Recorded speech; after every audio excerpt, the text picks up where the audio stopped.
Central Carolina Insurance Agency. Steve, thank you so much for being on the show, buddy. I really do appreciate it. Thank you, Joe. Steve, I want to talk to you. You have something very important coming up very soon that I think could be helpful to a lot of our listeners today, and something that would be very educational. Do you want to talk to about it and the topics that you'll be including in this? I do, Tom and Joe. And I want to take a one page out of Joe's playbook. Uh-oh. Oh, wait. Whoa. If he starts using Where's my the bell? words... Get the bell ready. If he starts using my words against me, I'm blaming you, Tom. All right. Go right ahead, buddy. It comes down to trust, become an advisor and a partner. That's what Joe's all about, and that's what my mantra is in education. And I do have 2 seminars. They're identical on April 10th and 13th. One is in Concord, one is in Cornelius, and it has to do with OSHA compliance, workplace safety, and data security. And I have 3 excellent speakers. Travis Vance, who is a notable national speaker with Fisher Phillips. He's going to discuss the OSHA side. Felix Nader, he is the owner and CEO of Nader Associates, and he is involved in workplace issues, and he is a specialist in the workplace violence, especially with what just went on with the school situation. He put a blog out on that. And John Griffith, an owner and CEO of Team Logic IT, is my IT guy. So I have something for everybody for the small business guy. And when is that again? It is April 10th and April 13th. The former is in Concord at 278 Copperfield Boulevard. The latter is at the Chamber of Commerce, Lake Norman Chamber of Commerce, which we know and love together. So if they want to reach you, how can they reach you? They can call me, 704-574-2991, or email me, meltons@centralcarolina.com. And, Joe, you know one thing that's wonderful about Steve? It's not uncommon, even if you don't need him, for Steve to just stop by the office and say, how is everything going? He has that personal care with his customers. I appreciate when you do that, Steve. I appreciate you looking out for our best interests. And, I appreciate you as a friend, and mostly, today for being on the show. I think it's so important that people work so hard, that they do so much, but sometimes they forget to protect what's so important to them. Well, and honestly, a guy like me, I just don't think that way, right? It's not the way I think, right? I would never think to protect my business that somebody come into the door and want to harm somebody, right? And so it's somebody like you, Steve, that says, have you thought about XYZ? And so it's not a comfortable conversation that we want to have. Can you talk about that? Because Tom and I were just talking about that earlier today, that sometimes we have to give our clients information they really don't want, right? I mean, we don't think in those terms. I think of open and this environment of being able to provide service and products to customers, but there is a level of protection we need to be concerned about.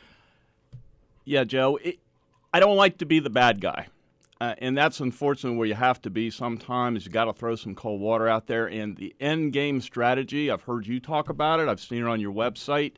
The end game strategy is key, and part of the end game strategy is having your business properly protected and asking those tough questions. And workplace situations,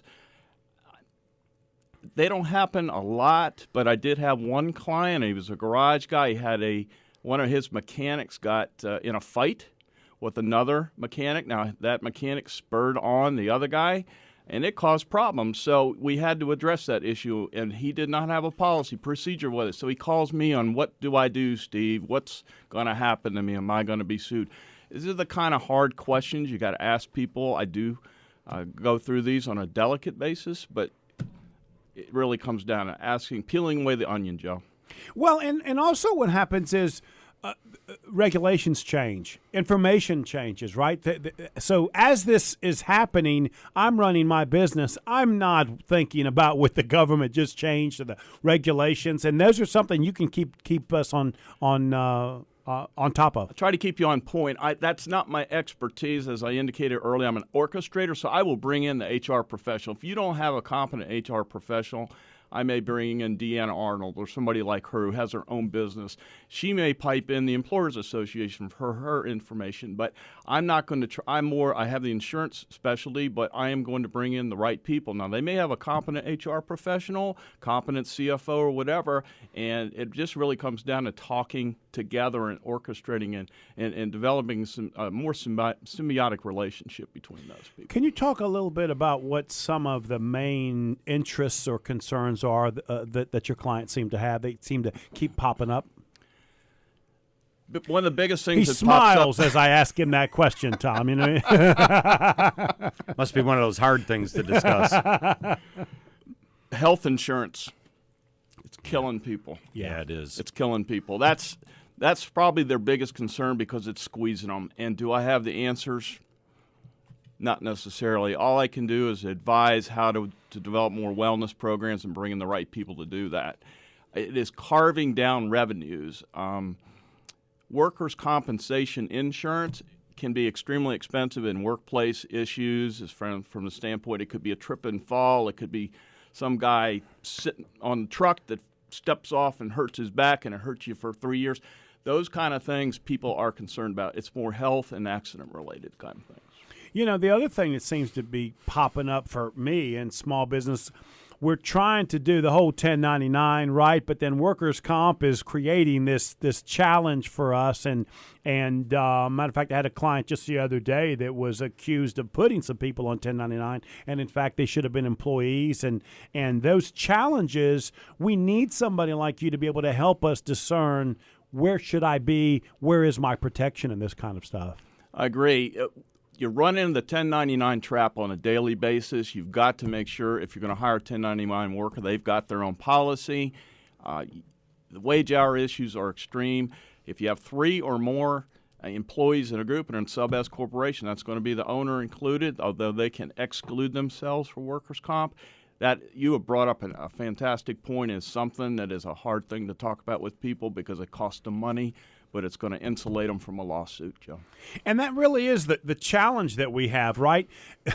I want them to know that you're out there and that they need to ask you the question. They don't want the answer, right? I mean, so unfortunately. Sometimes they don't. That's right. Because it might cost me money up front. Right, but it's going to save you money down the road, and that's what the challenge is.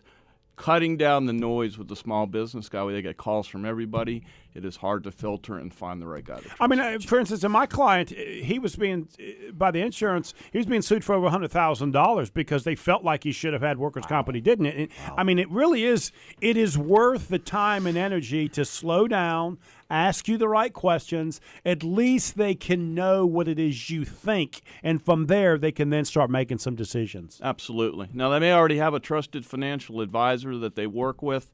I'm not out to displace them, but maybe enhance that person. I'll walk away from relationships potential, but yeah, just ask the questions. And see if I can help them.